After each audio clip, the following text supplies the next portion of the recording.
Hello दोस्त, मैं dicky Aryan आपके लिए लेकर आए हैं फ्लूइड मैकेनिक्स एंड मशीनरी का ऑब्जेक्टिव टाइप क्वेश्चन। ये फर्स्ट चैप्टर का डी पार्ट है जिसमें हम फ्लूइड प्रॉपर्टीज के बारे में डिस्कस करेंगे।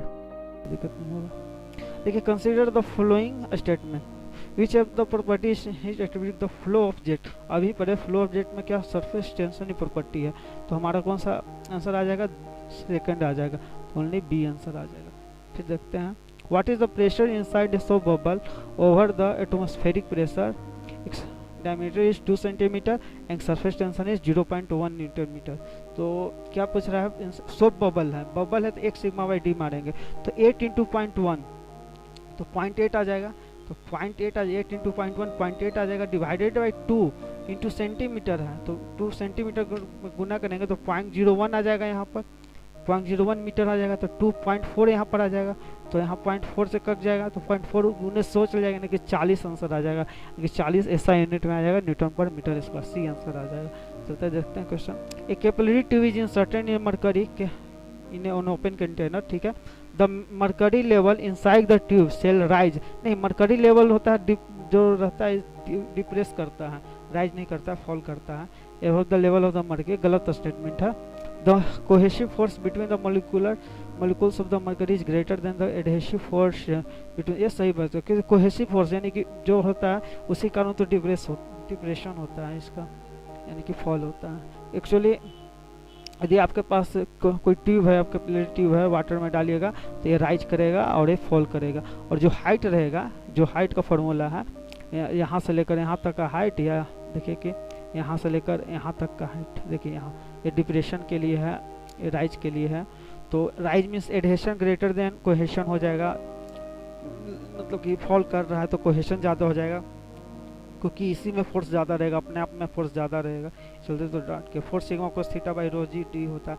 ये थीटा ज़्यादा एकदम इम्पोर्टेंट है, जैसे ये वर्टिकल डायरेक्शन से लिया गया एंगल है। देखिए यहाँ पर थीटा लेना है तो वर्टिकल डायरेक्शन है तो इससे एंगल लेंगे थीटा। यहाँ पर मतलब कि एक 90 डिग्री से ज़्यादा होता है, यानी कि ऑब्ट्यूज एंगल होता है, यहाँ एक्यूट एंगल होता है, तो ये सब देखना ही पड़ेगा। 0.0736 होता है सरफेस टेंशन एयर का, वाटर एयर कॉन्टैक्ट रहता है तो वाटर का कहेंगे, तो ये सब देखना पड़ेगा। ठीक है, नेक्स्ट क्वेश्चन देखते हैं। The mercury level inside the tube shall rise. चलते हैं नेक्स्ट क्वेश्चन की ओर। ये क्वेश्चन है, the mercury level inside the tube shall rise above the level of mercury outside. ये गलत बात है, क्योंकि फॉल होता है मरकरी में, क्योंकि the cohesive force between the molecules of the mercury is greater than the adhesive force between the mercury and. ये सही बात है कि कोहेसिव के कारण ही मतलब कि डिप्रेशन होता है, फॉल होता है हाइट का, तो ये ट्रू चीज़ है, ये फॉल्स स्टेटमेंट है। चलते हैं नेक्स्ट क्वेश्चन की ओर। यहाँ पर मैचिंग कराना है लिस्ट 1 और लिस्ट 2 में।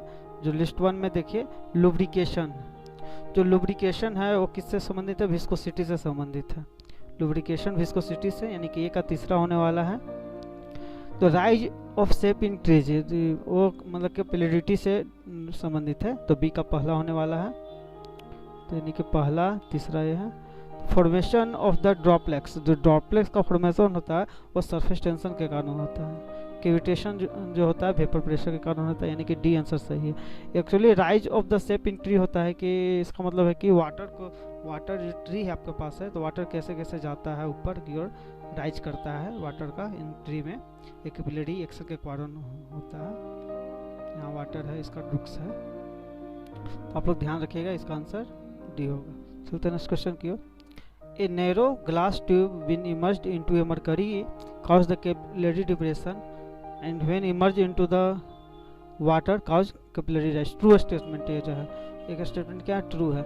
जब आप मतलब नैरो ग्लास का ट्यूब जो है इमर्ज कर देंगे मरकरी में तो डिप्रेशन होगा, फॉल करेगा, और वाटर में प्रेस करने पर राइज करेगा, क्योंकि कोहेशन एडहेशन के कारण होता है, इसका कारण मेन होता है, इसका कारण होता है, क्योंकि इसका reason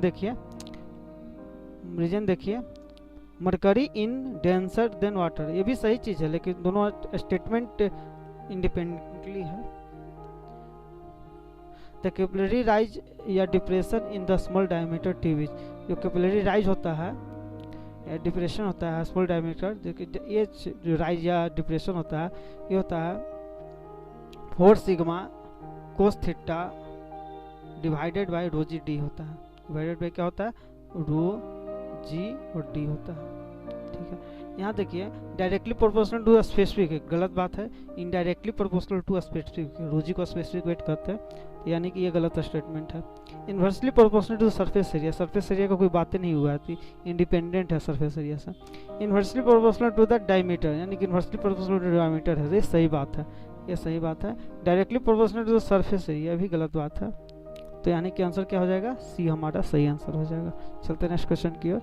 if the angle of contact of a drop of liquid is acute, जो एक्यूट एंगल की बात कर रहा है, यानी कि एक्यूट एंगल की बात कर रहा है कि 90 डिग्री से छोटा है, यानी कि राइज होगा। राइज कब होता है, एडहेशन ज़्यादा होता है तब राइज होता है, वही दिखा है adhesion is more than cohesion तब राइज होगा, यानी कि ये आंसर सही हो जाएगा यहाँ पर। The capillary rise at a 20 degree C in a clean glass to 1 millimetre diameter containing water is approximately, rise पूछ रहा है कैपिलरी राइज ये चीज कल टू हम जानते हैं 4 सिग्मा, तो सिग्मा होता है 0.07 होता है, 0.07 के आसपास में होता है। 4 sigma divided by 4 sigma cos theta, theta 0 degree में लेंगे, वाटर वाला है, वाटर और ग्लास के लिए 0 होता है, कोस 0 1 हो जाएगा।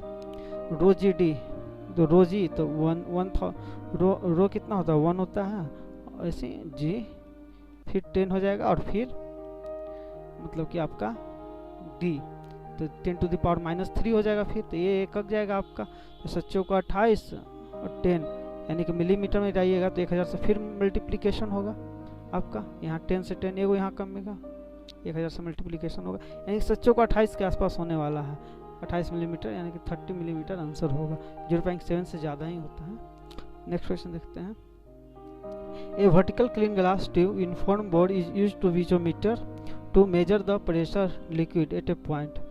The liquid has a specific weight 15 kilonewton per meter cube and surface tension दिया हुआ, सिग्मा भी दिया हुआ है, ठीक है।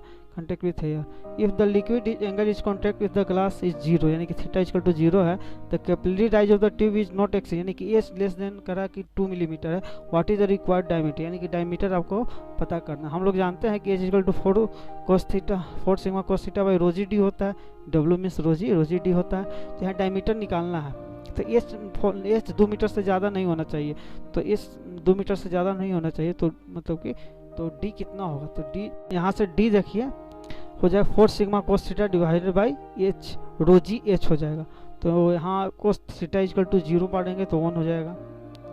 देखिए छोटों का 24 हो गया यहाँ पर, 15 दूनी 30 होगा, तो 24 3 8 मिलीमीटर आंसर आ जाएगा, क्योंकि बी आंसर सही हो जाएगा। Thanks for watching.